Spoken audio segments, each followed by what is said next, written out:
What happens in our brains when we learn something new? How do we go from zero understanding to being able to use a concept or skill in our daily lives? I'm going to introduce you to a 3-step process through which learning happens. This is not the whole exhaustive picture, but it gives the big idea, and it offers a framework that we can use to build strategies for how to make our brains work better for us in the classroom. When it comes to learning something new, the process of what happens in our brains is a lot like the process of building a library. Say I'm building my own private library and someone gives me a book about car repair. The first step I'm going to take is to figure out what I'm holding, to look at the back cover, to read the table of contents, to skim the chapters, to see what this book is about. That step of reading the book for the first time is what's called encoding. Encoding means forming an impression of something, taking sensory input and forming a representation, or what's called a memory trace, in the brain. It happens in our short-term memory, and it's happening all the time. Every new experience we have, every new impression that's made on us, builds a new memory trace. Because we're forming memory traces all the time, not every memory trace gets kept. Not everything gets moved from short-term to long-term memory. Think of my library. Anyone who's ever collected anything knows that once people know you're collecting, they start giving you things all the time. And as a collector, it's your job to decide what to keep and what to give away. Once my friends and family know that I'm building my library, they're going to start giving me books left, right, and center. And I'm going to have to figure out what's useful and what maybe I'm going to give back. The way I do that is by figuring out how each new book or each new memory trace helps me in my daily life and how it fits with what's already in my library. As someone who drives cars, knowing how to do things like check tire pressure or change the oil would be helpful.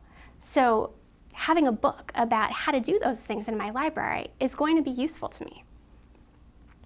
And to make it as useful as possible, I'm going to want to put it somewhere that makes sense, where I can find it easily in the future, even when I need it. That step of figuring out where in my library this book belongs is what's called consolidation. Consolidation reorganizes and stabilizes memory traces, gives them meaning, and makes connections to past experiences and to other knowledge already stored in long-term memory.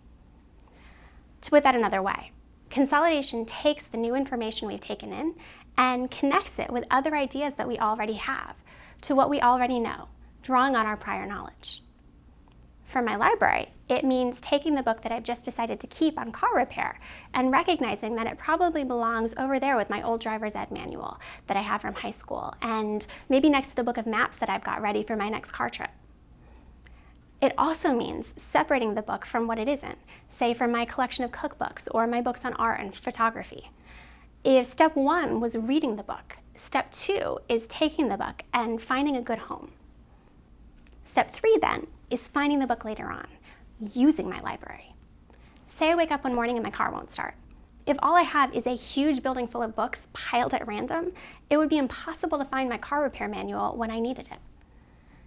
Even if I'd taken the time to organize my library, if that book is in a dark, dusty corner that I haven't visited in years, I'm not necessarily going to know that I have it, let alone where it is, the morning that my car won't turn on. That last step in the learning process is what's called retrieval, finding and using memories. It turns out that the more regularly we retrieve information, the more regularly we circulate the books in our libraries, the faster we'll be able to find the information in the future, and the more deeply we'll understand it. When you think about it, that makes sense. The more frequently I visit each section of my library, the better I'm going to be able to know what books are on the shelf. Likewise, the more regularly we recall and use information we've learned, the better we'll be able to find it and apply it in the future. So, the basic learning process: encoding, or taking in new information; consolidating, or organizing it and making connections with what we already know; and retrieving, or using information in practice. Understanding how this process works can give us some practical steps to take in learning better and more deeply, by letting us choose strategies that work with our brains and what our brains are already wired to be doing.